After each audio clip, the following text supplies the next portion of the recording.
Okay, you're going to have to use your glasses. I know. I know. I as much as I don't want to think that I can't see, I can't see. You can't see. So I think these are rather stylish. What, your 99-cent My job? 99-cent store glasses. Yes. We talked recently about advance directives, and the most important thing that can be identified in an advance directive is who makes decisions for you if you cannot. And as we had said before, your family doesn't always know what you want. No, and they're not always appropriate. Yes. And the other thing is that your wishes change over the course of time. So if they knew what you wanted 20 years ago, they don't know now. They don't know today because things are different. One of the documents that is used all over the United States, I'm going to read it to you because I think it's important.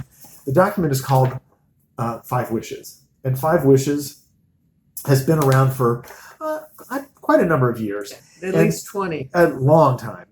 And the Five Wishes document is also an advance directive, and it's because you're completing it in advance and it's doing certain things. And the five wishes are: the person I want to make care decisions for me when I can't. So that is the surrogate decision maker that's listed in an advance directive. It's somebody who's going to act in your behalf when you're not able to. Sometimes that person can act in your behalf before you're unable to, if you wish to identify them as that person. Absolutely. Some people, they have their mind, they just don't have the physical energy, they don't want to talk about this stuff, and they just turn that responsibility over to a family member. And I have to tell you, folks, there are times when you do this, you decide who it is, and it's not a family member. Sit your family down and talk to them about why you made the decision you made, and get, hopefully, their cooperation with the individual that you have chosen. Yes.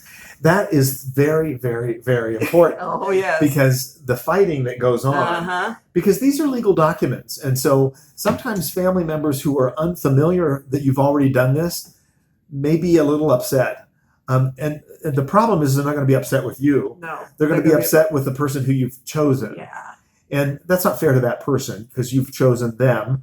And they have accepted the responsibility. Exactly. And so it's very important that when you have completed any of these documents, to give a copy to the family member I'm talking about, the person who's going to be pissed that you didn't choose them, right, or hurt, or express some concern that person's not the right person. I'm the right person, and why didn't you choose me? And so little battles that are unnecessary. And you don't want them in the hospital over your bed. You don't want that family member screaming and yelling at the person you've chosen at the, which would be then an inappropriate time. Right. So you can nip this issue in the bud as soon as you've completed this document, especially if you've chosen someone who is, or that one, someone who is not a family member, maybe a close friend, maybe somebody that may be at odds with one of your family members. You might have a sibling who has very specific feelings about certain types of care that you should or shouldn't get. And they may have. Who knows? Who knows the issue? Yeah. You get to choose. These are things that you get to choose, and these are legal documents that allow you to do that. The second wish is the kind of medical treatment I want or don't want. Mm-hmm. And this is very important because you can say in here, I do not wish to be put on a ventilator. I don't want dialysis. I don't want a feeding tube. I don't want any heroic measures to keep me alive if the natural path is I'm going to die. Yes. And then I'm okay with that. You can also say, I want all those things. Mm-hmm. You can say, I want all those things. Spare no expense, whatever's available. And you can also say, I want that form of care, that treatment for a limited period of time while my doctor determines whether or not it's going to be helpful. Yes. And that way you can start a person on a ventilator and stop it based upon what you have written down. Exactly. Because if you're fearful that people are going to not give you care because they've seen that you have this document, because that's always what people think, is that this document and this document say, don't do something. Yeah. Because the truth of the matter is that they say don't do something, but they also say do something. And that's where there's a little bit of difference in how these documents are utilized, because a lot of times we're getting people to sign this one, sorry, Gail, this one, so that they can say, don't provide this kind of care that is very expensive and is not what I want, and things like that. Well, the other point, Michael, is, the medical community used to, if you were put on a ventilator, getting you off of it was impossible, getting a feeding tube out of you, because there was always someone with a different cultural background or religious background who was bound and determined that those things were going to stay in place. Right. Nowadays, the community is more willing to accept what you have written and what you have And in written. all honesty, some of the religious organizations have done a really good job in terms of educating Yes. their members about the value of having some of these things in place, because a lot of people, that is their biggest fear, is to be stuck on a ventilator in an ICU forever. Now, I happen to know that it won't be forever. You will die. You can. And it's not something that you're going to be able to stay on forever. But if you don't make a decision that says, I don't want this type of care, it is quite possible you will have the care that you don't want. Yeah. The next wish is how comfortable I want to be. And so that has to do with morphine. I mean, it doesn't say it in this document, but I'm going to tell you. It has to do with opiates and other types of Pain pain medication and things that are going to lessen your suffering. And that's the most important thing that you're going to find out of that particular section, is how comfortable I want to be. Because you sometimes have to really be very specific that I'm very okay with sleeping this process off. Yeah. And Gail and Richard and I have option 3. We have option 3 that we'll talk about at a later time in detail. Because you can be sedated until you die. And the next section in the 5 wishes document is how I want people to treat me. And that has to do with people visiting you. It has to do with people who are caring for you and what the focus is of your care. Because I'll tell you something, I talk to people all the time about what their goals are. And the goal for most people is not to stay alive as long as possible. The goal for a lot of people is, I want to be able to enjoy my grandchildren. I want to be able to eat a wonderful meal with my family. I want to be able to go and do certain things that are important to me. Those are the things that matter most for people. And then the last wish on this is what I want my loved ones to know. And this is an area where you can talk about all sorts of things. This document gives a lot of things, some certain types of sections, like, for example, for wish number 3, my wish for how comfortable I want to be.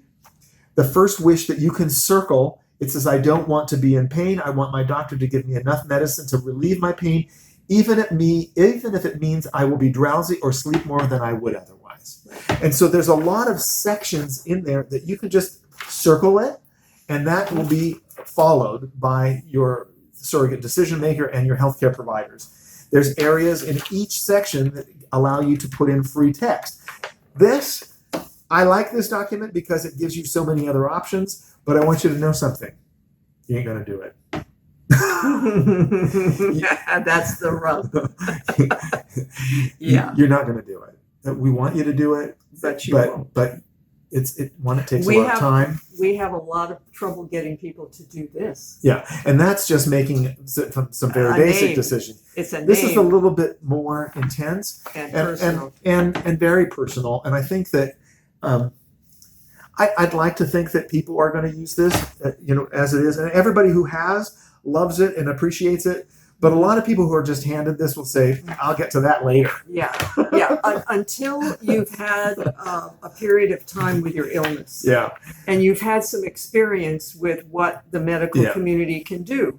And then you suddenly realize, this is not what it was led to believe it would be, and this is not comfortable for me. Not your family members, not your spouse, but for me. And so what you will do then is start looking around for something that can explain a little bit more about what you need.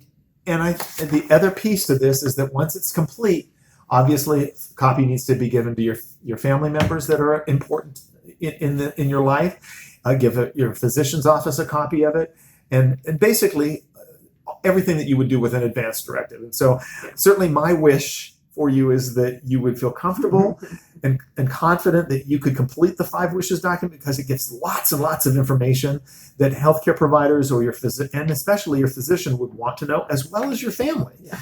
And that's why I like it. And it's I just easier, I know people. Michael, it's easier in writing than it is sometimes to sit and Yeah. have a conversation. You absolutely have to know that Gail and I, we have all of our wishes on videotaped. Yeah. So that and it's not some Muppet of Michael and Muppet of Gail that No. we're moving their mouths and stuff like that. Yeah, we have done it. This stuff is very important. Yeah.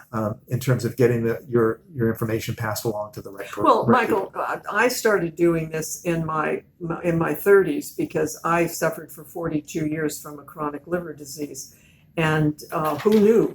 But 42 years later, the medical community Yeah, decided we can't get to rid of cure her. me. You can't get rid of me. She's- But I had a 7-year-old son and a husband who loved me very much, and without being able, and none of this stuff was available then, Mhm. but I've always been very clear about what I wanted and what I didn't want. My Yeah. mother was the same way. Quite often, families will shut down Mhm. the patient because they don't want to hear it. Right. And so all of this stuff is difficult. One of the things that Gail and I realized by doing the work that we've done is recognizing that, we're decades into this work Yes. and we are still having the same level of resistance. And To it's the same thing. you're the only person that gets hurt in this. Yeah. And your family.